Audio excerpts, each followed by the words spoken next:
let's do this way then.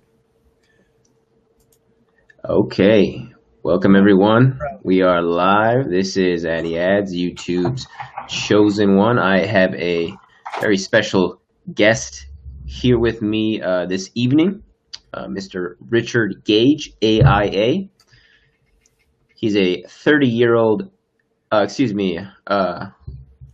Wow, thank you. Oh yeah, good background there, Mr. Gage. Yeah, nice. Give me one sec here. Okay, so as I was saying, Mr. Gage, AIA, is a 30-year San Francisco Bay Area architect and member of the American Institute of Architects. He's the founding member of Architects and Engineers for 9/11 Truth. Mr. Gage became interested in researching the destruction of the World Trade Center high-rises after hearing the startling conclusions of a reluctant 9/11 researcher, David Ray Griffin, on the radio in 2006, which launched his own unyielding quest for the truth about 9/11. AE 9/11 Truth now numbers more than 3,000 architects and engineers, demanding a new investigation into the destruction of all three World Trade Center high-rise buildings on 9/11. As an architect, he has worked on most types of building construction, including numerous fireproofed steel-framed buildings. Most recently, he worked on the construction documents for a $400 million mixed-use urban project with 1.2 million square feet of retail, parking structure, and mid-rise office space, altogether about with 1,200 tons of steel framing. Mr. Richard Gage, AIA, thank you for chatting with me this evening. Love chatting you, Addy. No problem. It's fun. I'm grateful for the opportunity. Well, let's get into it right away, Mr. Gage. I actually don't know too much about this. I have recently been really interested in it, and it piqued my interest a few months ago, but it wasn't until a couple weeks ago that I started kind of doing my own research in my spare time. But let's just start with what the story usually is, or the official story. Oh, the official story about, let's talk. We got 3 skyscrapers that came down, and we have 3 official stories. Shall we start with Building 7? Yes, let's do that, because I think that's something that most people don't know about. Yeah, it's really important because I was shocked to learn that there was a 3rd skyscraper that collapsed on 9/11. It was 13 years ago for me. I heard this on the radio from David Ray Griffin, and man, I was blown away. As an architect, I thought I would have known that 3 skyscrapers came down on 9/11. Building 7 is a 47-story skyscraper that collapses after witnesses hear explosions in the afternoon of 9/11, 7 hours after the towers had come down, the Twin Towers. And so this building drops like a rock uniformly, symmetrically, suddenly at 5:23 in the afternoon. And never before, had anything like this happen due to office fires. This building wasn't hit by an airplane. So it drops as fast as a bowling ball falling out of the sky, free fall acceleration. And we're told... Which is negative 9.8 meters per second squared, correct? Yeah, this is accelerating faster and faster each second, as fast as, anything can fall. And so this is just shocking. And NIST, the National Institute of Standards and Technology, who was tasked by Congress to explain this collapse and all 3 collapses to the American people, ultimately, 7 years later, after juggling this football, after saying Truthfully, we've had trouble getting a handle on the collapse of Building 7. They said it came down by normal office fires. Now, normal office fires have never brought down a skyscraper ever before 9/11. And so all of a sudden we have not two, but three skyscrapers collapsing due to primarily normal office fires. Certainly not normal in the case of the Twin Towers. They had a plane hit them. We'll get to that in a moment. There were some broken columns in that case. But in Building 7, a completely unprecedented event. It should have been the most studied collapse in history. And yet most architects and engineers know nothing about it, literally nothing. So that's why we dedicate ourselves to going all around the country, alerting architects and engineers in conferences, engineering conferences. And recently we've sent 50,000 postcards to structural engineers and civil engineers. And next week we're sending 25,000 more. We're sending a report which our supporters sponsored, a 4-year major university study that concludes that NIST, basically that NIST was fraudulent in their assessment, which was a 4-year study of this building. I think they started in 2002 when FEMA had given up. So we'll get into the evidence of what really happened there. But this study put to rest, put the last nail in the coffin of the official NIST report. And with regards to FEMA, there's an Appendix C, right?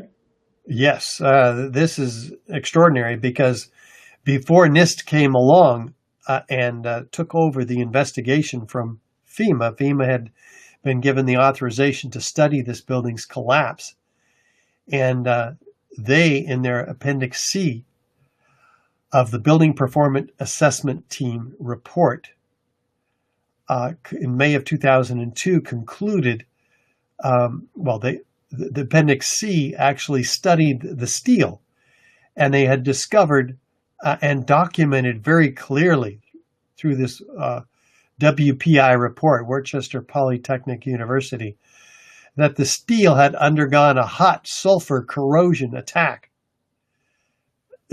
Liquid molten iron invading the grain boundaries of the steel.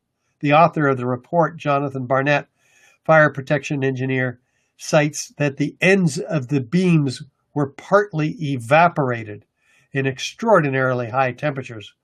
Well, it takes 4,000 degrees to evaporate steel.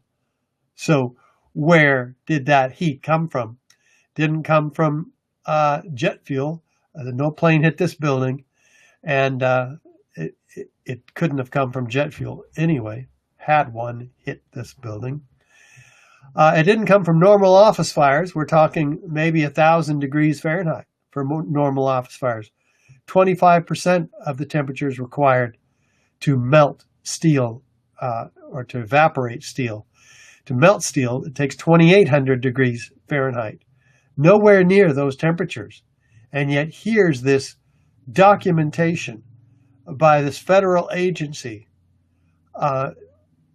documenting not just melted steel, but liquid molten iron. That's elemental iron invading the grain boundaries of the steel. Where did that come from? We'll have to talk about that. And where did the sulfur come from in this hot sulfur corrosion attack?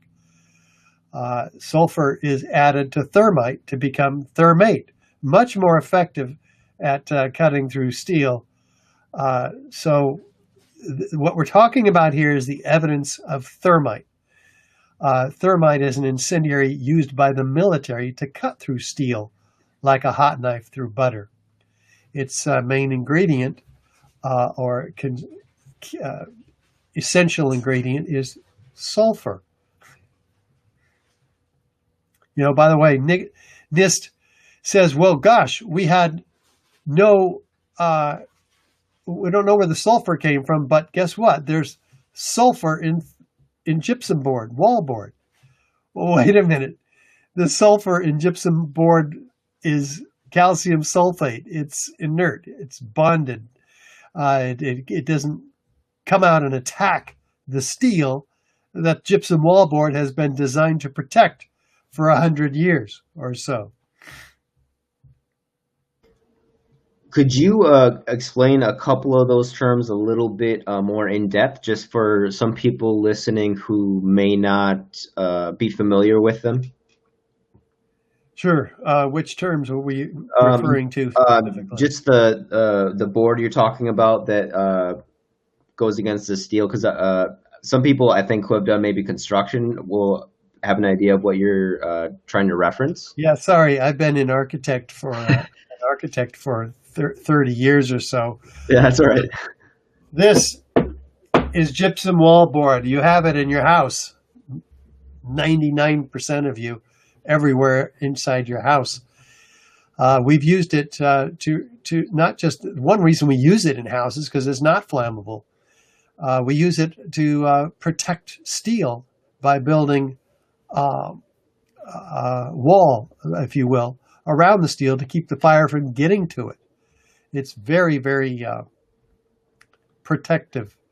It forms a protective layer against fire and temperatures, and it doesn't attack the steel. There's been experiments done, in fact, that show that in 2,000-degree fires they managed to get it doesn't phase the steel. So that's not where the sulfur came from. So where did the sulfur come from? Well, again, sulfur is added to thermite, which is an incendiary that we talked about. It cuts through steel incredibly. The question is there evidence of thermite, other evidence other than that, as if that's not enough, in the World Trade Center aftermath? Yeah, there's a lot of evidence for thermite, as a matter of fact. It creates molten iron. That's where we can get molten iron from. See, thermite is composed of iron oxide powder and aluminum powder. And there's a chemical reaction between the two when they're ignited in a mixed powdered form. And the result is liquid molten iron of 4,000 degrees. So we've got the temperatures that were easily found here. The cause of them can easily be found if we consider thermite as in the equation, because all of these different agencies documented temperatures of 2,800 degrees under the fires. We're talking Mayor Rudolph Giuliani, for instance, the Bechtel doing site studies, and OSHA finding these incredible temperatures. The first responders saying the ends of the beams were dripping with molten metal. Well, how does that happen? These are the cleanup workers. I mean, the ends of the steel beams are not even fireproof. Well, if they had thermite-shaped cutter charges placed on them to cut through them, then that would account for what is also seen and documented in our landmark documentary, for instance, 9/11 Explosive Evidence Experts Speak Out, where we've assembled 40 high-rise architects, structural engineers, metallurgists, chemists, physicists, controlled demolition experts, all laying out this evidence. And in it, we show the ejected steel beams ejected laterally out of the towers, 600 feet away, landing ejected at 60 to 80 miles per hour, with the ends of these beams smoking, incredible smoke clouds trailing them, thick white smoke clouds. So this, again, steel is not flammable. So what's causing that? Well, this is thermite shaped cutter charges would be responsible for that, or could be. So we also look to the dust for clues from the U.S. Geological Survey, who does hundreds and hundreds of studies on different dust samples, and they find what? Liquid molten iron droplets that they can't explain where they came from. They're almost naked to the human eye. They are found in every sampling, millions and millions of them in each sampling. Up to 6% of the content of the World Trade Center dust is composed of these previously molten iron microspheres. And they document them very carefully, as does R.J. Lee Group, an environmental consulting firm, who says that these are formed during the event, not before, by the construction workers who were welding, which it would have a different chemical constituency anyway, not after, by the iron workers who are cutting through the steel, trying to cut it into pieces to get it moved, but during the event.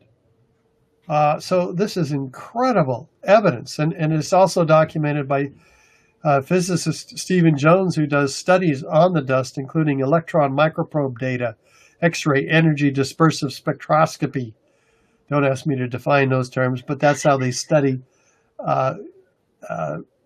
to find out the constituency of the signature, chemical signature of these materials. He finds that these have, in the case of one of the pieces of slag, iron again and aluminum, indicating partially unignited material, like forming the slag on the ends of these steel beams, which were given to him, provided by sculptors, because these beams were sent all around the country and around the world. And so this is living evidence, again, of thermite. In fact, he finds that they have a lot of manganese. So this is not molten steel. This is something else. Well, manganese comes from the potassium permanganate, which is used as an oxidizer in thermite cutter charges, or thermite charges. Regarding cutter charges, we don't have too many buildings being taken down with incendiaries, other than in the military. The controlled demolition companies, and that's what we're talking about here, is controlled demolitions. They use high energy explosives like C4 and RDX, but those provide extremely loud bangs and very bright flashes. So they wouldn't want that in a deceptive controlled demolition. So apparently they chose to use thermite, which, by the way, was patented, or shaped cutter charges were patented for use with thermite prior to 9/11. It issues molten iron in hundreds of milliseconds, much more effective at cutting through much thicker sections of structural steel, like we have at the World Trade Center, up to 4-inch thick slabs of steel to make up these composite columns that are incredibly strong down at the bottom. So this is how a building can drop at free fall as fast as a bowling ball falling out of the sky, because you take out the structure underneath it. You get kicked in the knees and you go down. Now you're likely to go sideways unless it's perfectly symmetrical, which is what they do in controlled demolitions. They want the building, a high-rise particularly, to come straight down, not tip over and destroy the rest of. Well, how would that happen by normal office fires?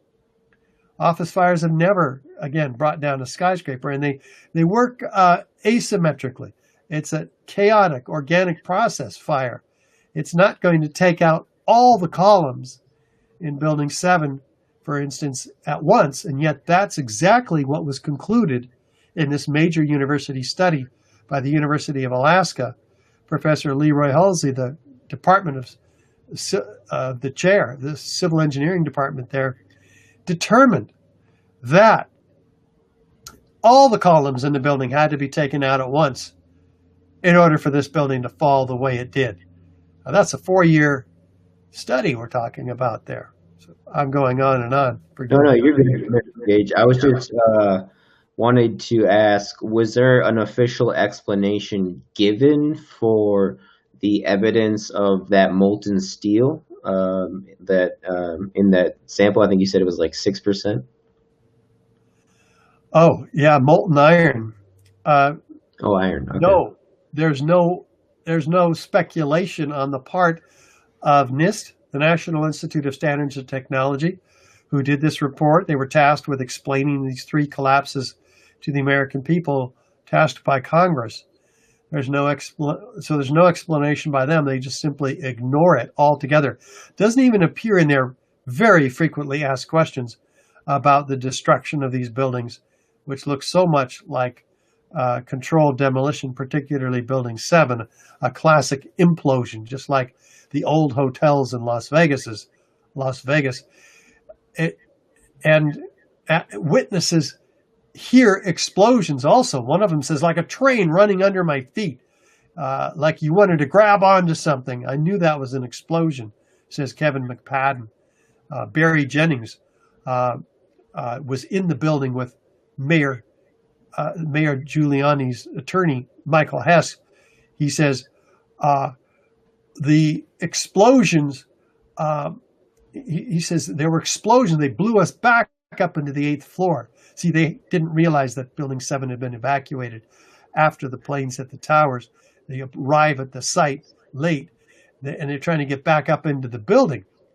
And they're experiencing all these explosions. He said the lobby was destroyed. This is before the Twin Towers had come down. So why is there all these explosions in Building 7 that are almost killing them? They're very lucky to be alive. He said there were dead bodies that they were crawling over. It's pretty incredible story when you try to just blame it on fires. And there were only a few scattered fires in Building 7.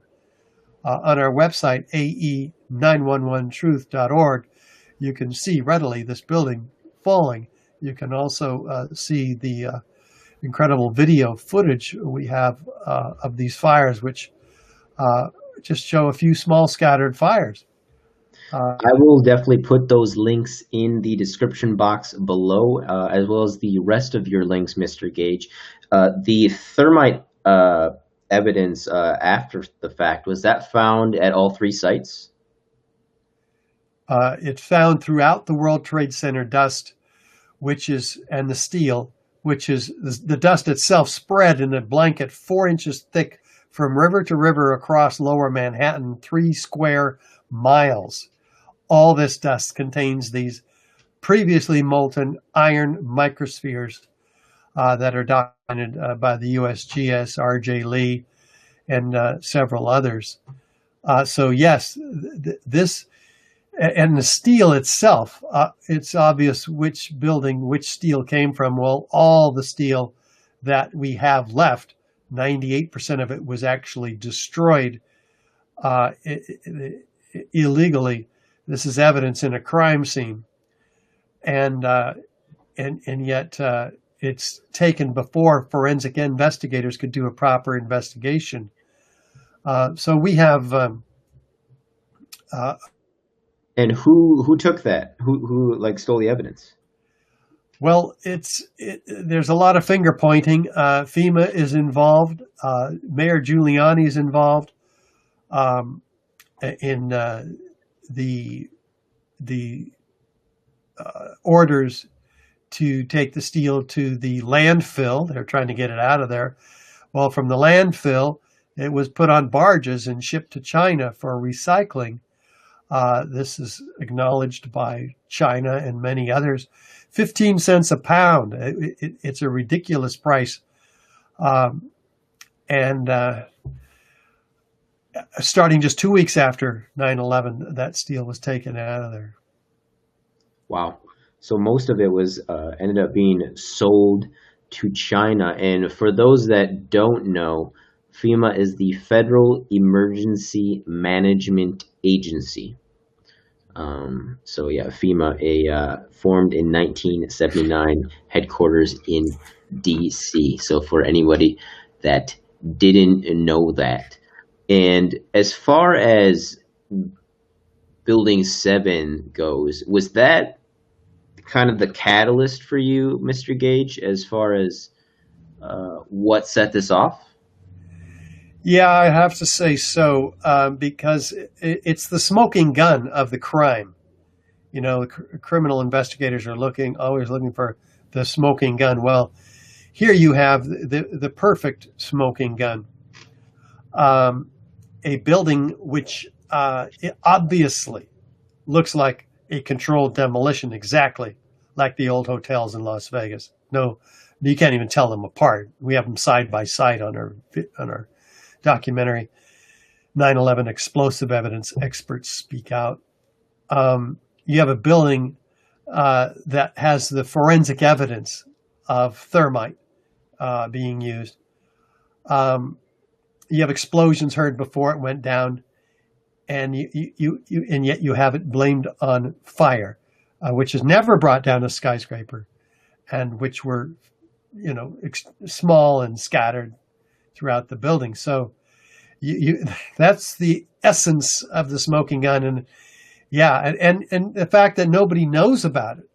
Architects and engineers are shocked when they stop by our booth and they see on the video Building 7 coming down, and we go, you know what that is? And they go, well, it looks like a controlled demolition. Sure. And then we show them, no, that happened on 9/11. And you say, well, wait, what? That doesn't look like one of the Twin Towers. And we say, no, this was the third skyscraper, and you didn't know about it? No. The American Institute of Architects, over this one here, of which I'm a member, has, hold on. You right there, Mr. Gage? Lost power there for a second. Has not issued one bulletin on the collapse of Building 7, the third worst structural failure in modern history. The American Society of Civil Engineers has done very little also, other than to publish 2 days after 9/11. There we are, 2 days after 9/11.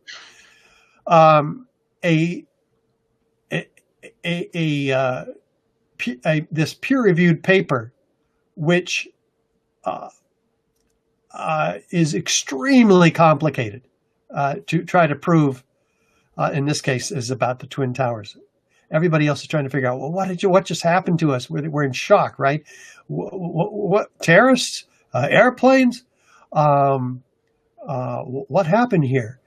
But within 2 days, it's extremely sophisticated, I would say, but fraudulently full of errors. This paper purports to show how the Twin Towers came down. And the theory is, in the case of the Twin Towers, that we have this upper part above the point of jet plane impacts. 15 stories in the case of the North Tower, driving the rest of the building down to the ground after the steel gave way due to being heated and weakened by the fires, drove the rest of the building down to the ground, straight down uniformly, symmetrically into its own footprint, pretty symmetrically, almost at free fall. In this case, in the case of Building 7, it was free fall. In the case of the Twin Towers, the physicists have clocked it at 64% of free fall. That is accelerating straight down faster and faster and faster, straight down through the path of what should have been the greatest resistance, but which must have been removed in order for this building to accelerate. And so in the case of Zdenek Bazant from Chicago Northwestern University, who drafted this paper and submitted it 2 days after 9/11, that just really gets me. We got a question here, Mr. Gage, from Venus. She says, wasn't it reported that it fell down before it actually did? And she's referring to Building 7. I thought I heard that too. Was that the BBC? Wasn't yeah. In the case of Building 7, we're jumping back to Building 7 now. Yes, the BBC reported the collapse of Building 7 20 minutes before it ever happened.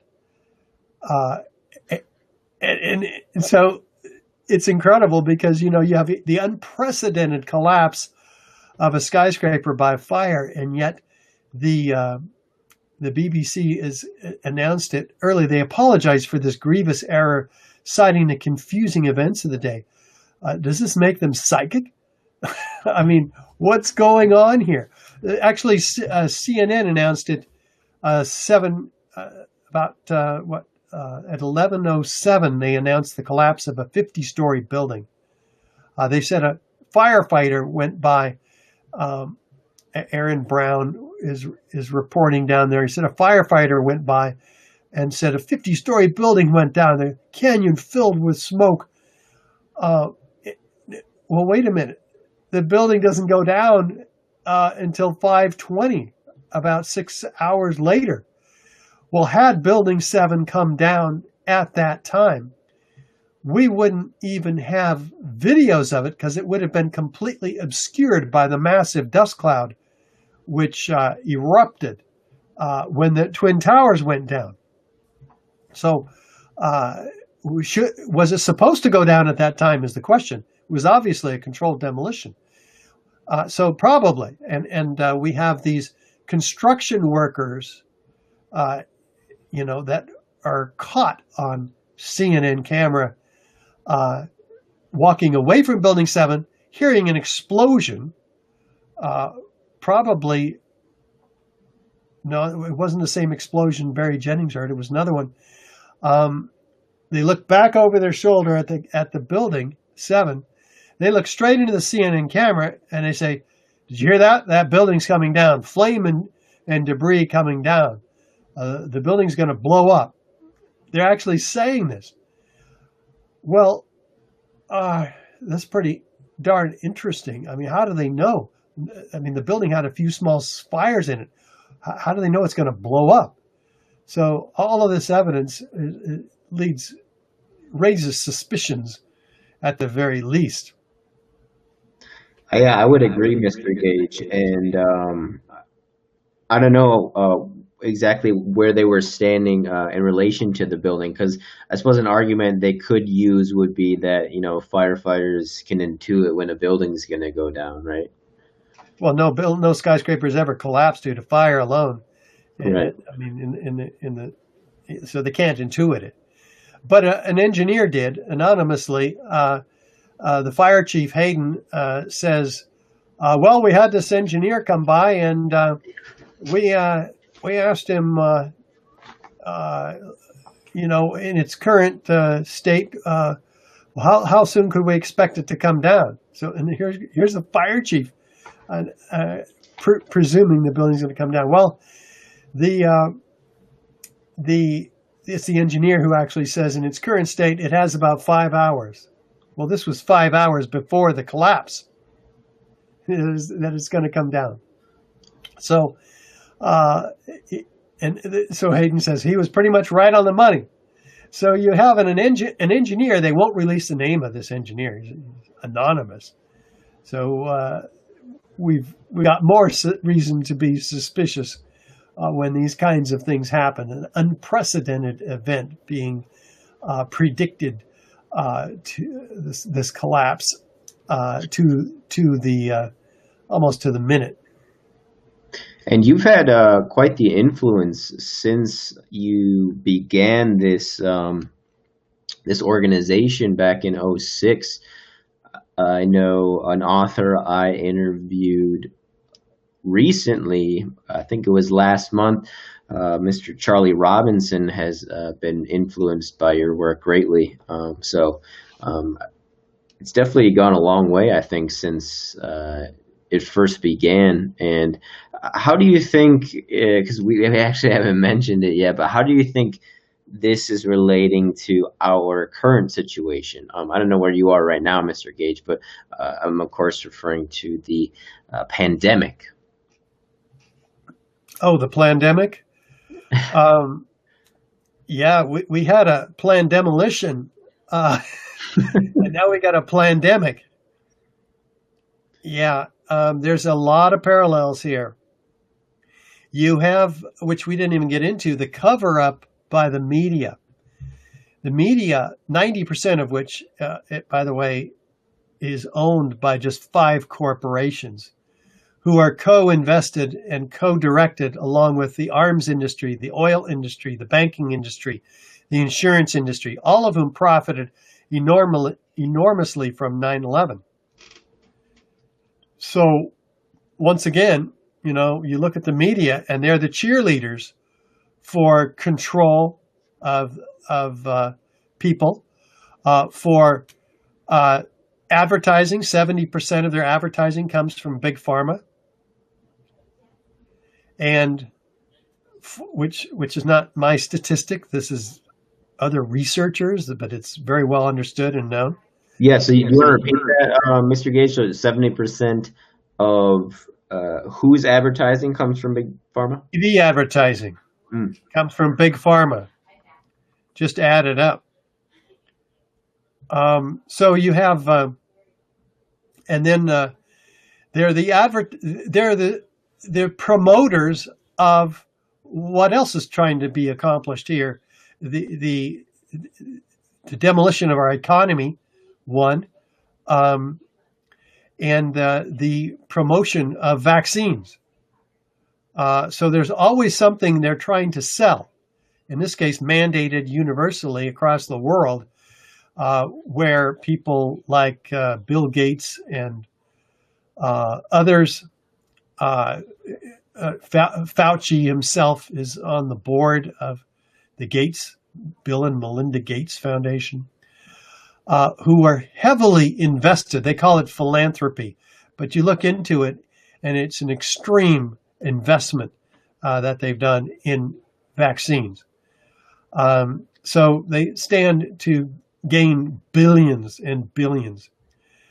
And so this is all being pushed now down our throats, just like the Patriot Act and the Military Commissions Act shortly after 9/11, legislation which was drawn up to curtail our civil liberties, and after 9/11. So the parallels are incredible, and the control grid is tightening, as you can imagine and as you know, and the economy is being destroyed as it was. Not quite as bad with 9/11, but it was, the economy suffered billions and billions of damage due to the destruction, basically, of the home of Wall Street and many other reasons. What were you doing on that day, Mr. Gage? Well, I was minding my own business, so I'm innocent. I can't be held responsible for this. I was here in the San Francisco Bay Area, and watching on TV the news, and all of a sudden, the news is taken over by all this news. We then saw recordings of the planes hitting the towers, and the towers. Saw live the towers actually coming down. I had never seen, a controlled demolition that looked like the Twin Towers. They were very explosive, incredible geometry of fireworks, laterally ejected structural steel sections weighing 4 and 8 tons, 80 miles an hour out of the Twin Towers horizontally, landing 600 feet in every direction. Wow. This doesn't look anything like a typical controlled demolition or a collapse by fire. Not that we've had one in a skyscraper before, but we might expect that upper section to fall off, not drive the rest of the building down through 90,000 tons of structural steel as if it weren't even there. So, in fact, we don't even see the upper part driving down the rest of the ground as NIST claims, and is backed in theory by the paper that we talked about from Zdenek Bazan of Chicago Northwestern University. The upper section, in 15 stories in the case of the North Tower, it actually is destroyed itself, just like you might expect it's a mini controlled demolition. It's not there after 4 seconds. It's gone. So after that, what we have is, and by the way, before that, we have 156 first responders talking about explosions in these buildings before the collapse of these buildings. It's absolutely incredible. This is researched by Graham McQueen in the 500 first responders who have been put on tape, orally recorded, talking about all of these explosions before the collapse and flashes of light. And then the building comes down. Most of them are describing this order of events very specifically. Well, then we have the destruction of the upper part in 4 seconds. After that is when we have the lateral expulsion of these incredible structural steel sections spread all over outside the boundaries of World Trade Center. By the way, if the steel, and there's hardly any steel at the base of these towers. What I mean is there's like 2% of the steel. It's a lot of steel, but there's only 2% inside the footprint of the building. Everything else is outside the footprint in this 1,400 foot radius around the towers. So how did the building get crushed? Not by the steel. You say maybe it was the concrete floors. There were like 110 of them, each an acre in size, an incredible amount of weight. But we don't find those stacked up in pancakes at the bottom of the towers either.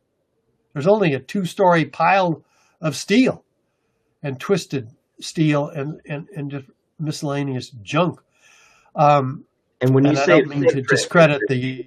oh no, go ahead. I don't mean to discredit the victims here when I say junk.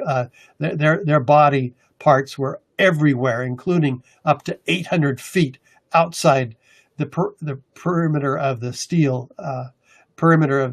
frame buildings as well. What were you going to say? Wow. I was just going to say or ask about what you meant by footprint. Is that basically just underneath the base of the building? Well, the footprint would be the outer footprint. The buildings are 207 feet square. So the steel, almost all of it, 99% of it, is outside that square in each of the case of the towers. So it's not available to crush the building. The concrete is not in pancakes at the bottom either. It's pulverized in midair to a fine powder, which lands in a 3 square mile area. The World Trade Center dust is found up to be 30% concrete and powdered concrete. So this dust is formed mostly, its major constituent is powdered concrete. So if it's from river to river across Lower Manhattan, how could it have crushed the building also? Well, the steel and the concrete are 2/3 the weight of the building. They can't crush the building. So what's crushing the building? It's being blown up and pulverized. In fact, the people are pulverized as well. We have 2,700 people who were killed in these buildings. Well, only 300 whole bodies were found. There was one person they found 200 pieces of. And there were 6,000 body parts small enough to fit into a test tube. And yet, there's still more than 1,000 people whom they found no part of whatsoever. They were vaporized. You'd expect these bodies to be found between floors in a natural collapse like this. You don't find the floors. You don't find you don't find what you'd expect, and you don't even find more than 1,000 people. And those numbers were for all three sites? We're talking about the Twin Towers right now with these numbers. In the case of Building 7, okay, the official story says there was nobody died in that collapse. But we were told that it was used as a triage site. And we were told that Barry Jennings, who we talked about earlier, walking into this building with Mayor Giuliani's attorney, Michael Hess, that they were walking over dead bodies. So that remains a discrepancy to be resolved in a real investigation. And could you explain what a top-down demolition is, or a bottom-up as well?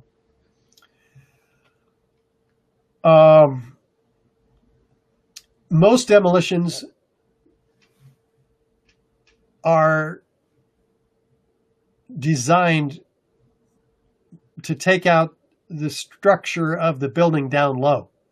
Shaped cutter charges are put usually at 45-degree angles to separate the columns and the beams from each other and the columns from each other. And the 45 is so that it's typically kicked out with an additional kicker charge, which allows the columns to slip past each other. So if you take out the structure underneath, just like your knees, you tend to go down faster. There are controlled demolitions that have been done from the top down for various reasons, which I don't understand, but we have them on tape. Mark Loiseau of Controlled Demolition, Inc. Says in a video that you can go anywhere in the building and take the structure out. You could take it floor by floor, starting at the top. You can take out its columns, and then that allows the top floor to fall on the bottom floor. But that doesn't give you much weight as the whole building falling on the lower floor below it. He does show an example of a top-down controlled demolition. But it takes explosives on every floor, very precisely timed floor by floor, a fraction of a second after this one is set off, you have to do the next one. Otherwise, it meets the resistance of those columns. In the case of building the North Tower, building 1, it would mean that you have 80,000 tons of structural steel, which is incredibly strong, 5 times stronger than it needed to be to support this building. These buildings are way over designed. And so that steel would be there unless you precisely timed take out each floor of columns, which is what we show in the documentary, hundreds of explosions occurring. It's very clear what's going on in this building. It's not a gravitational collapse at all. You can see dozens of explosions in this close-up view traveling down the corner of the tower. And this is the steel that's blowing out of it is falling almost as, the explosions are traveling down the corner of the building almost as fast as the steel which is falling from above. Very, very rapid. Again, about 2/3 of free fall acceleration. Got you. Thank you for that explanation, Mr. Gage. We are going into the fourth quarter of our interview with Mr. Gage here, and I just wanted to ask a couple of questions. What recent breakthroughs have you had, if any, and what should people do if they feel compelled to take action with this? And then if you wanted to add any final thoughts as well, Mr. Gage. Well, we're pretty excited that thousands of our supporters have funded this 4-year study from the University of Alaska in Fairbanks. It has pulled the rug out from underneath the NIST report altogether, and we're getting it to thousands and thousands of engineers. We have submitted a request so that's a major breakthrough.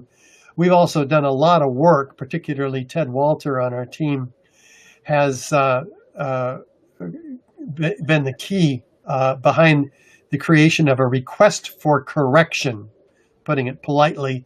That's the official term when a major U.S. agency like NIST has performed fraud.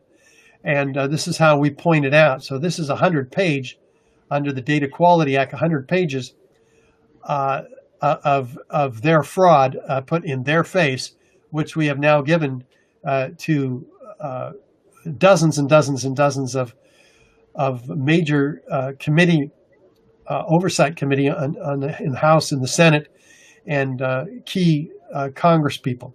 So we've been having appointments, and we're asking your listeners to join us by simply going onto our website, finding your congressperson. We have a tool there to do that if you don't know who they are, contacting them, letting them know that this is not going to fly, that there is a major university study that disproves the NIST theory about Building 7, that it came down by fire, and that you as a constituent want corrective action. And so we're asking you to make an appointment with your congressperson, which is easy to do. It's a telephone appointment. We will show up and actually give the appointment for you. So how easy can it be? Simply go to your... Oh, I know what happened. My monitor goes to sleep if I don't move my mouse every 15 minutes. Oh, okay. We can still see you, even though. Oh, great. I'll be sure to do that. And freaks me out anyway. Yeah. But we'll give the appointment. A civil engineer, Roland Angle, 50-year civil engineer who's designed missile silos for blast resistance. Myself and another, Andy Steele, will be joining us, or Ted Walter. And in 10 minutes, we give them the presentation that you've just heard and the importance of it.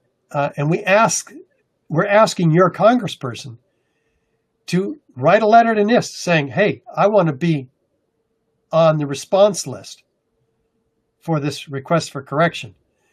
And mid-August is when it's due from NIST. You know, we spent a long time writing it. It's 100 pages. So they have 4 months to actually respond in detail. So this will force them to reevaluate and reconstruct a new hypothesis, or hold to their guns with the old hypothesis if they dare, in which case we will sue them in court. So we've got some great breakthroughs. We consider it a breakthrough that we've been able to get a response from the U.S. Attorney in Manhattan to our submission of a petition for a special grand jury. And they wrote back and said, we will comply with the law, which requires us to submit this 60-page exhibit of all this evidence we've been talking about to a special grand jury. Now, we don't have evidence that they've done that yet. So we filed a mandamus lawsuit requiring them to show what action they've taken toward this end. And we're hopeful about the results of that. It just takes a lot of time. We've also sued the FBI, requiring them to prove to us, stakeholders, architects and engineers who have a stake in these buildings coming down at free fall acceleration due to normal office fires in the case of Building 7, and family members who have a stake in the collapse of these buildings. Well, the judge ruled that with the FBI initially that we don't have a stake, which is ludicrous. So we have now appealed that ruling, and so we move forward. And it is very exciting times having these legal options at hand to force these wayward agencies to do their job. I didn't even know that you could sue the FBI. Does that mean you can sue the CIA too? Yes, plenty of people have sued the CIA too. Yeah. Wow, you learn something new every day.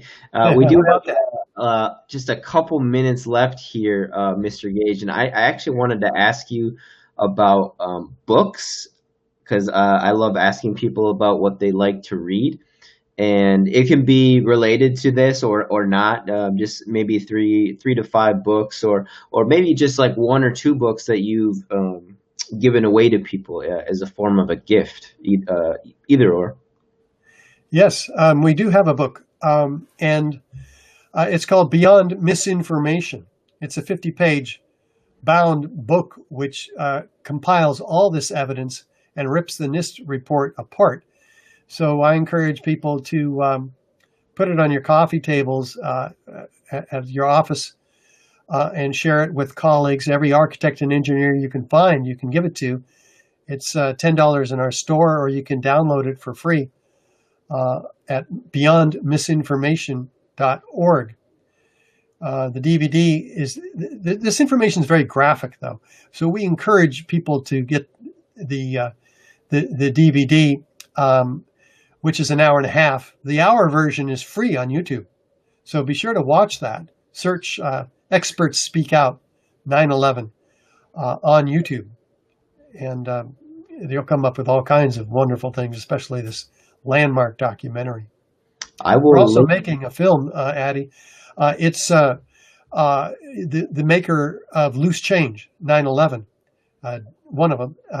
There's three filmmakers there. Dylan Avery, who's won some film awards since then, is putting together a 45-minute film on Building 7, featuring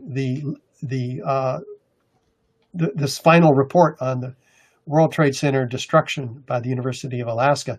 So we'll have that out. We have a 5-minute version done, which is going to be played on PBS to a guaranteed minimum of 3 million viewers.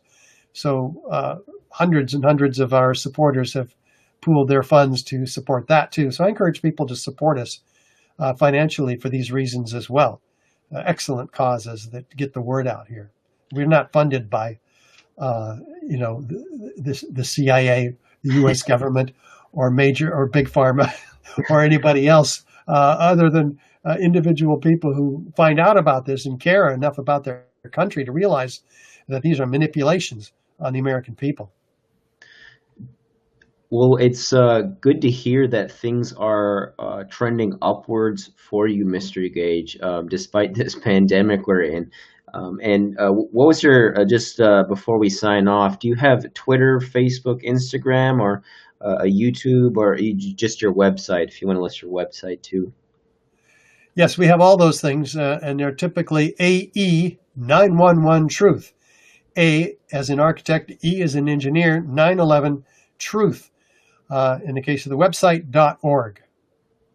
Okay, and as I said before, we will put all those links in the description box below for Mr. Gage. Mr. Gage, thank you so much for giving me some of your time this evening, and I really appreciated that and learned a lot tonight when we well, you did most of the talking, but I think that's okay because you're the expert in this realm. So my viewers, thank you as well. So yeah, I just wanted to say thanks for that, Mr. Gage. And if you want to do it again at some point when you have opening in your schedule, I would love to. Great. Thank you so much. Let's do it, Addie. Appreciate it. Definitely. Cheers, and thanks to everybody for listening.